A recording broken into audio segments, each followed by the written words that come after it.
திருமணம் அப்படிங்கிற ஒரு விஷயம் இருந்தாலும் ஜாதகத்தில் கேது, அதாவது ராகு கேதுவை பற்றி நிறைய பதிவுகள் நம்ம பேசுகிறோம் பார்க்குறோம்.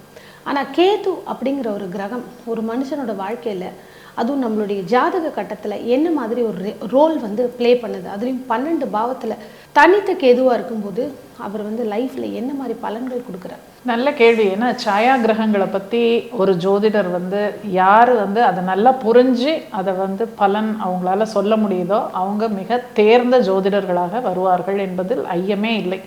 ஏன்னா மற்ற கிரகங்களை வச்சு பேசுறது ரொம்ப ஈஸி. ஆனால் இந்த சாயா கிரகங்கள்னு சொல்லக்கூடிய ராகு கேதுவை வச்சு பலன் சொல்றதுங்கிறது ரொம்ப கஷ்டமான ஒரு விஷயம். ஏன்னா அவங்களுக்குன்னு சொந்த வீடு கிடையாது. அதில் ராகு கேது அப்படிங்கிறது ஆக்சுவலாக பார்த்தா ஒரே ஒரு அசுரன் தான்.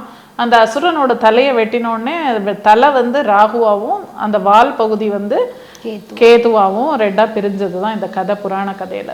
ஸோ தலை அப்படிங்கிறது வந்து ராகுன்னு சொல்லும்போது, ராகு அப்படிங்கிறவர் வந்து நம்மளுடைய ஜாதகத்தில் எங்கே உட்கார்ந்துருக்காரோ அந்த பாவம் எந்த பாவமாக இருந்தாலும் அந்த பாவத்தை சார்ந்த ஒரு விஷயம் வந்து நம்மளுடைய முற்பிறவியில் நம்ம ஆசைப்பட்ட ஒரு விஷயத்தை அதை நிறைவேறாமல் அதை அடைய முடியாமல் இந்த பிறவியில் அதை நோக்கியே நாம் பயணிக்கக்கூடிய அந்த ஒரு விஷயத்தை தூண்டுதலாக இருப்பவர் ராகு.